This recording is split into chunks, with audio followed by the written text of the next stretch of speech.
मेरे हबीब करीम सैयद आलम सल्लल्लाहु अलैहि वसल्लम से हजरत फातिमा ने कहा, या रसूल अल्लाह, जो बीबी अल्लाह के करीब होना चाहे, जो रब का कुर्ब पाना चाहे, जो अल्लाह की वलिया बनना चाहे, मुझे कोई नुस्खा बता दे, मैं औरतों को बताऊं। तो मेरे हबीब ने फरमाया, जो बीबी जितना घर के अंदर रहेगी, जितना घर के अंदर रहेगी, जितना घर के अंदर रहेगी, उतना ही वो अपने रब के करीब होती जाएगी, उतना ही अल्लाह का कुर्ब पाती जाएगी। और जितनी सज धज के बाहर निकलेगी, जितनी सवरेगी, उतनी वो अल्लाह से दूर होती जाएगी। जितने कदम उसके घर से दूर निकलेंगे, उतने ही कदम उसके अल्लाह के कुर्ब से दूर होते जाएंगे। उतने ही कदम, माएं तुम्हारी दुआएं कबूल होंगी, मेरी माओ तब कबूल होंगी जब तुम घर में रहोगी। बेटियों, रब करीम का कुर्ब उस वक्त नसीब होगा जब तुम घर के अंदर रहोगी। तो भाई, कीमती चीजों को गुलाब चढ़ते हैं। किसी ने कभी केमिस्ट्री गुलाब पे नहीं छुपाई, फिजिक्स नहीं छुपाई, कभी किसी शायर अदीब ने अपना लिखा हुआ शायरी का कलाम नहीं छुपाया। गुलाब जब भी चढ़ता है कुरान पाक पे चढ़ता है। मेरे भाई, करोड़ों और अरबों और खरबों का मकान बना के लोग उसको गुलाब नहीं चढ़ाते। गुलाब जब भी चढ़ता है बैतुल्लाह को ही चढ़ता है। जो चीज कीमती होती है वो गुलाब पे होती है। मेरी बहनों, मेरी बेटियों, अगर तुम अपने आप को कीमती बनाना चाहती हो तो गुलाब में छुप जाओ, तुम्हारी कीमत बढ़ जाएगी, तुम्हारा वकार बढ़ जाएगा, तुम्हारी अजमत बढ़ जाएगी। मेरे हबीब ने फरमाया, जितनी घर के अंदर रहोगी, दुनिया तो दुनिया रही, अल्लाह की नजर में तुम्हारी कीमत बढ़ जाएगी। मेरे नबी रहमत, नूर मुजस्सम, शफी मुअज्जम सल्लल्लाहु अलैहि वसल्लम ने फरमाया, जो बीबी बन सवर के बाजार जाए, मेरी तरफ देखें, आंखें खोल के देखें, ये हदीस आपने सुनानी है। इंशाल्लाह बोलिए, सुनाएंगे इंशाल्लाह ताला, बोल के इंशाल्लाह कहिए, आपको सवाब होगा। सुनाएंगे इंशाल्लाह। मेरे नबी करीम सल्लल्लाहु अलैहि वसल्लम ने फरमाया, जो औरत बन सवर के बाजार जाए, अब तो खैर बीबियां बुरका पहन के जाती, बुरके पे भी कढ़ाई की है, बुरके पे भी काम कराया। बुरके पे जो काम और नक्श निगारी हुई है वो 10,000 की है। बुरका पर्दे के लिए पहना था, दिखाने के लिए। ये कैसा बुरका है कि उसने बुरका भी पहना हुआ है और बुरका भी उसने फैशन वाला पहन लिया है। ये किस तरह का? इस तो पर्दे को पर्दे की जरूरत पड़ गई। मेरे हबीब पाक अलैहिस्सलाम ने फरमाया, बिला जरूरत, औरत को इजाजत है, बीमार हो तो डॉक्टर के पास जाए, औरत को इजाजत है, जरूरत पड़ जाए, घर में सौदा सलफ ना आता हो तो लेने चली जाए, औरत को इजाजत है। अगर गवाही की जरूरत पड़ जाए तो पर्दा करके काजी अदालत के पास गवाही देने जाए। औरत को इजाजत है हज पे जाए, औरत को इजाजत है उम्रे पे जाए, औरत को इजाजत है कि अगर किसी वक्त जिहाद के लिए औरतों की जरूरत पड़ गई तो हजरत फातिमा और जनाब आयशा की सुन्नत अदा करे, जिहाद को जाए। लेकिन अगर औरत मौज करने जाए और रोज कहे वो देखे ना, फला पार्क में थे, आप तो कभी गए ही नहीं, फला जगह थे, आपके पास तो फुर्सत ही नहीं, फला मेरी सरगोदे वाली बहन का खामन तो रोज लेके जाता है, आपने तो कभी तवज्जो नहीं फरमाई। रोज पैगाम देती रहे, रोज पैगाम देती रहे। मेरे हबीब करीम सैयद आलम सल्लल्लाहु अलैहि वसल्लम ने फरमाया, जो बीबी बन सवर के बिला जरूरत बाजार जाए, नबी पाक अलैहिस्सलाम ने फरमाया, एक कदम वो उठाएगी तो उस पर अल्लाह की लानत बरसेगी, फरिश्तों की लानत बरसेगी, जमीन वाले लानत बरसाएंगे, आसमान वाले लानत बरसाएंगे। और मेरे हबीब बोले तो फरमाया, जब अल्लाह की लानत बरसेगी तो मैं भी उस बीबी पे लानत ही करूंगा जो बीबी बन सवर के जाए। और आगे सुन ले, मेरे हबीब ने फरमाया, अगर उसका खामद राजी हो, उसके बन सवर के बाजार जाने पे आप नाराज हो जाएं, अल्लाह करे इस बात पे हो ही जाए, और अल्लाह करे बदल जाए निजाम, जो खामद खुद मेकअप करा के तैयार करा के पार्टी में लेकर के जाए, जो सामने वाली फ्रंट सीट पे खुद बगैर नकाब के उसको बिठाए, जो मोटरसाइकिल की पुश्त पे खुद तैयार करा के बिठाए, और जो खुद कहे तू चली जाना, जा तू शादी भी तू देखा, फला काम भी तू करा, मैं आजाद हूं। मेरे हबीब ने फरमाया, जिसकी बीवी बन सवर के जाए, जिसकी बीवी मेकअप करके जाए, चेलम पे भी ब्यूटी पार्लर से होके जाती है, जिसकी बीवी बन सवर के निकले, वो राजी हो, वो खुश हो। बाद ऐसे मना करते हैं, नाराज होते हैं, वो गुनाह सिर्फ औरत के जिम्मे है। लेकिन अगर औरत बन सवर के निकल रही है और खामद राजी है, वो कहता है, हाँ हम मॉडर्न है, हम जदीद दौर के हैं, हाँ जिद्दत इसी का नाम है, हाँ तो लोगों को पता कैसे चलेगा हमारे पास पैसे हैं, कैसे पता चलेगा कि 3 गाड़ियां एक अब्बा जी के पास है, एक बेटी के पास है, एक बीवी के पास है, कैसे पता चलेगा कि हम बहुत ताल्लुकात वाले हैं, अब्बा जी फुला शादी पे, बेटी फुला घर में और बीवी फुला घर चली गई, हमारे ताल्लुकात ज्यादा है, इसलिए हमें ज्यादा जाना पड़ता है। मेरे हबीब करीम अलैहिस्सलाम ने फरमाया, औरत बन सवर के जाए खामद राजी हो, वो जितने कदम उठाएगी उतने ही अपने खामद के लिए जहन्नम में मकान तामीर करेगी। फरमाया उसके खामन के लिए उतने मकान दोज़ख में तैयार हो गए, वो जलाया जाएगा, वो तपाया जाएगा, वो जहन्नम की आग का ईंधन बनेगा। और मैंने शायद आपको दर्जनों बार हदीस सुनाई हो, मेरे करीम रसूल ने फरमाया बीबी एक होगी पर 4 आदमियों को जहन्नम में लेके जाएगी। या रसूलल्लाह किसको? फरमाया बाप ने पर्दे का नहीं कहा तो बाप भी दोज़ख में जाएगा, अगर भाई ने पर्दे का नहीं कहा तो वो भी दोज़ख में जाएगा, शौहर ने पर्दा नहीं कराया तो वो भी जहन्नम में जाएगा। वो बेटा जो कहता था ना ना 1.25 लाख का मोबाइल लेना है, तो अम्मा ने घर के अंदर शोर डाल दिया, मजबूर किया, खामन को लेकर के दिया। उस बेटे से पूछा जाएगा तू सारी जिद्दें अम्मा से मनवाता था, ये तूने क्यों नहीं कहा पर्दा कर ले? और अब तो बीबी जरा 40 साल की होती है तो कहती है मेरी खैर है, मैं बूढ़ी हो गई हूँ, मेरी खैर है, रोटियां सारी खाती हूँ, बाकी सारे कामों में जवानों की तरह हूं, पर्दा नहीं मैंने करना, मेरी खैर है। फलाना तो मेरे बेटे की तरह। जुल्म की हद है, जुल्म की हद। कजन एक दूसरे से हाथ मिलाते, कजन, वो किस मुसीबत का नाम है? कहते ये भाई है, ओ भाई ये भाई होता तो इससे निकाह नाजायज होता। अब चूंकि अल्लाह ने इसके साथ निकाह को हराम रखा है तो ये तुम्हारा भाई हो सकता? मेरे रसूल करीम सल्लल्लाहु अलैहि वसल्लम ने फरमाया सुवर निजसुलैन है, कुत्ता बिल्कुल नापाक नहीं होता, कुत्ता भीग जाए तो बादों का नापाक होता है, या कुत्ते के मुंह से थूक निकले तो नापाक होती है। सुवर निजसुलैन है, पूरा नापाक, खुश्क भी हो तो नापाक है। मेरे हबीब पाक अलैहिस्सलातु वस्सलाम ने फरमाया एक सुवर हो वो पहले ही नापाक, और दूसरा फिर वो सुवर गंद में लिपटा हुआ हो, गलाजत तो सुवर को लगी हुई हो। फरमाया एक तो सुवर जो निजसुलैन है और फिर वो गंद में लिपट जाए, गलाजत में भर जाए, उसके पूरे वजूद को गंदगी लग जाए। फरमाया वो सुवर गंदगी और गलाजत में लिपटा हुआ तेरे जिस्म से लग जाए तो इतना बुरा नहीं, जितना गैर महरम औरत का वजूद तेरे वजूद से लग जाए तो बुरा है। किस कदर तफसील दी, कहां से बात शुरू की और कहां मेरे नबी ने सिखाई। कजन हाथ मिला रही है, कजन के साथ बाजार जाया जा रहा है, कजन के साथ फला काम हो रहा है, कजन को चचा का बेटा भाई होता है, अगर ये सगा भाई होता तो इसके साथ निकाह नाजायज होता। खुदारा आ जाओ, लौट आओ, वापस पलटो दीन की तरफ, लौटो, इस तबाही से निकलो। ये जो आग है, ये जो बेसुकूनी है, ये जो तमाशा है, ये लाखों कमाने के बावजूद जो बेबरकती है, ये बड़ी बड़ी फौजों के बावजूद जो रोज मय्यतें उठती हैं, ये जो रोज जनाजे पड़े जाते हैं, ये जो रोज बेटियां बेवा होती हैं, ये जो रोज माओ के सुहाग लुटते हैं, ये हमारी नाफरमानियां हैं। हम दीन के मामले में हम लोगों ने नरमी शुरू कर दी है, हम अल्लाह और उसके रसूल से बगावत करने लगे हैं। मेरे हबीब करीम सैयद आलम नूर मुजस्सम शफी मुअज़्ज़म सल्लल्लाहु अलैहि वसल्लम ने फरमाया जिना सिर्फ शर्मगाह का नहीं होता, हुजूर ने फरमाया आंखें भी जानी होती हैं, कान भी जानी होते हैं, जुबान भी जानी होती है। बुखारी मुस्लिम दोनों में मौजूद है। सहाबा ने अर्ज की हुजूर जुबान कैसे जानी होती है? फरमाया जो नमाज के बावजूद गंद बोलता है, गलीज गुफ्तगू करता है, वो जुबान का जानी है।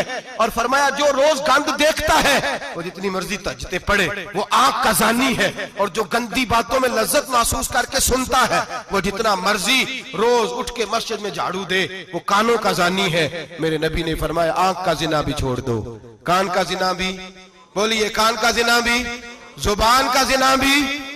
मुस्नद इमाम अहमद बिन हंबल उठाइए, एक सहाबी ने अर्ज की हुजूर नमाज में दिल नहीं लगता, मेरा कुरान पाक में दिल नहीं लगता, दुरूद सलाम में दिल नहीं लगता। आमिना के मासूम लाल ने क्या जवाब दिया? हुजूर ने फरमाया जा अपनी नजर जाके पाक कर ले, अल्लाह के नबी का वादा है तेरा सजदे में दिल लगने लग जाएगा। जा अपनी आंख को तहारत दे, वुजू करा, नजरों को पाक कर, अल्लाह के रसूल का वादा है तेरा कुरान पाक में दिल लगेगा।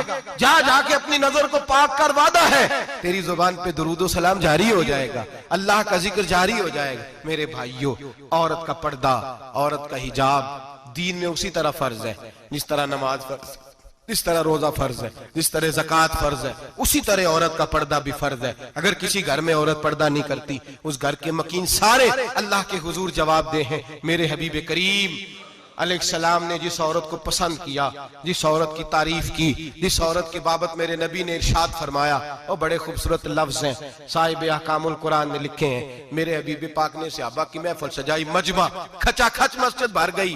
हुजूर ने फरमाया बोल के बताओ खैरुन निसा कौन सी है? औरतों में सबसे अच्छी बीबी कौन सी है, बोल करके बताओ। हजरत सिद्दीक अकबर से लेकर मौला अली तक, हजरत अली से लेकर जनाब बिलाल तक, हजरत सलमान फारसी से लेकर अब्दुल्ला मुजनी तक भरा पड़ा है मजमा। हुजूर ने फरमाया बोलो सबसे अच्छी औरत, सबसे अच्छी औरत कौन होती है? एक सहाबी कहने लगे हुजूर जिसकी नमाज कज़ा ना हुई हो। फरमाया वो भी अच्छी है पर तुम मेरी मुराद को नहीं पहुंचे। एक ने कहा हुजूर जो खामद की ताबेदार हो। फरमाया वो भी अच्छी है पर तुम मेरी मुराद को नहीं पहुंचे। एक सहाबी ने कहा या रसूल अल्लाह जो पाक दामन हो। हुजूर ने फरमाया तुम मेरी मुराद को। हजरत अली फरमाते हैं जब सबके जवाब गलत हो गए तो मैं, कद मेरा छोटा था, मैं पीछे बैठा था, मैं गर्दन झुका के पीछे से निकल गया। सैयदा तैयबा ताहिरा हजरत फातिमा ज़हरा रदी अल्लाह ताला फरमाते हैं बीबी साहब के पास पहुंचा। मैंने कहा फातिमा हुजूर ने सवाल किया है। तो हजरत फातिमा भी गोया मुस्कुरा के कहने लगी इल्म के शहर के दरवाजे तो आप ही हैं, तो आप यहाँ आ गए। कहा हुजूर ने सवाल किया है और मुझसे लेकर अबू बकर, उमर, उस्मान गनी तमाम को किसी को जवाब नहीं आया। हुजूर ने पूछा बेहतरीन औरत कौन होती है, बेहतरीन खैरुन निसा, बेहतरीन बीबी कौन होती है? तो हजरत सैयदा फातिमा कहने लगी अली बड़ी सादी सी बात थी, सादी सी बात थी, समझ नहीं आई। का फातिमा बतला दो इतनी सादी है। तो हजरत फातिमा कहने लगी सबसे बेहतरीन औरत वो होती है न कभी गैर महरम ने वो बीबी देखी हो। अगले जुमले भी याद रखने, न कभी गैर महरम ने वो बीबी देखी हो। और फरमाया ना उस बीबी ने कभी कोई गैर महरम देखा हो। सिर्फ मर्द पे पाबंदी नहीं कि वो औरत ना देखे, फरमाया औरत पे भी पाबंदी है कि वो भी गैर महरम का चेहरा न देखे। फरमाया बीबी ने भी गैर महरम न देखा हो, वो खैरुन निसा है, वो सबसे आला। हजरत अली कहते मैं झट से आया, पीछे बैठा, बात अभी जारी थी, मैंने हाथ खड़ा कर दिया। मैंने कहा हुजूर मैं बताऊं? नबी पाक ने फरमाया बतलाओ। तो कहते मैंने कहा हुजूर बेहतरीन बीबी वो होती है जिसने न कभी गैर महरम देखा हो और न गैर महरम ने कभी उसे देखा हो। अली फरमाते मैंने जवाब दिया तो मेरे रसूल की आंखों में आंसू आ गए। हुजूर रोए और फरमाते हंसते मुस्कुराते अचानक सहाबा के आंसू बरसने लगे। मजमे पे कैफ सा तारी हो गया, आंखें बरसने लगी।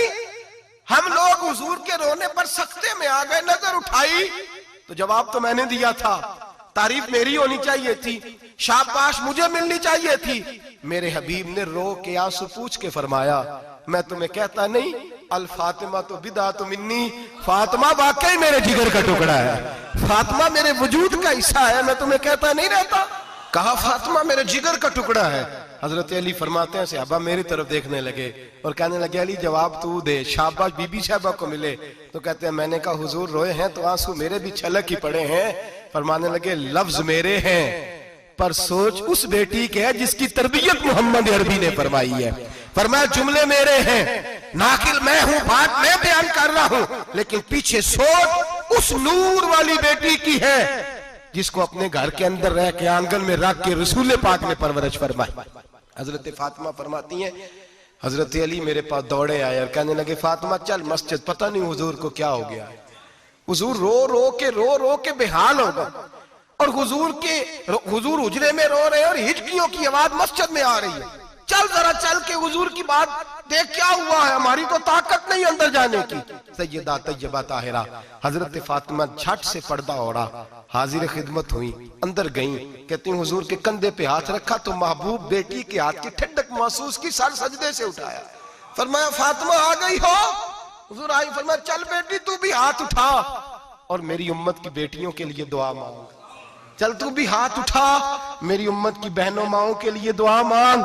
महबूबा क्या हुआ? मेरे हबीब ने फरमाया रात मुझे दिखाया गया है दोज़ख में कुछ बीबियां हैं, उनके बाल फरिश्तों ने बांधे हुए हैं और उन्हें गुर्ज मार रहे हैं।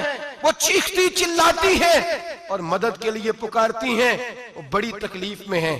तो बीबी साहब अर्ज करते हैं या रसूल अल्लाह उनकी गलती क्या है? तो मेरे नबी ने फरमाया वो बारीक दुपट्टा ओढ़ती थी, वो बारीक दुपट्टा ओढ़ती थी, उनके बाल चमकते थे, गैर महरमों की नजर पड़ती थी, उन्हें दोज़ख में सजा मिलेगी, वो चिल्लाएंगी चीखेंगी, उनकी मदद को कोई नहीं पहुंचेगा। चल तू हाथ उठा दुआ मांग। हजरत फातिमा उम्मत को पैगाम देती हैं पर्दा ओढ़ लो, हिजाब में आ जाओ। हजरत सैयदा ज़ैनब हजरत फातिमा की वो लख्ते जिगर जो मैदान करबला में इमाम हुसैन बराबर की शरीक रही सैयदना इमाम हुसैन के साथ। याह्या बिन मोइन कहते हैं मैं 15 साल तक हजरत ज़ैनब का पड़ोसी रहा हूं, 15 साल घर बराबर होता है ना, बंदा बीबी देख ही लेता है। वो बीबी कभी पर्दा डाल के जा रही है दवाई लेने, कभी नजर आ ही जाती है। कहते 15 साल में सैयदा फातिमा की बेटी का पड़ोसी रहा हूं, मैंने कभी बुरके में छुपी हुई ज़ैनब भी नहीं देखी, बुरके में छुपी हुई ज़ैनब भी कभी नहीं देखी। हजरत अब्दुल्ला बिन जाफर तैयार जनाबे अली मुर्तजा के भाई थे, उनके बेटे के साथ इनका निकाह हुआ था, बीमार हो गई तो हजरत अब्दुल्ला कहने लगे ज़ैनब चल तुझे हकीम के पास ले जाऊं, तबीब के पास ले जाऊं।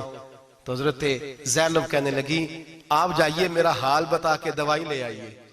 तो हजरत अब्दुल्ला जाफर तैयार कहने लगे शरीयत में गुंजाइश है डॉक्टर के पास जाने, हकीम के पास जाने की गुंजाइश है, तो चलती क्यों नहीं? तो हजरत ज़ैनब कहने लगी शरीयत में गुंजाइश तो है, पर अब्दुल्ला मेरी मजबूरी ये है कि मैं फातिमा की बेटी हूं। शरीयत में गुंजाइश तो है पर मेरी मजबूरी ये है कि मैं हुसैन की बहन हूं। शरीयत में गुंजाइश है पर मैं हसन की बहन हूं।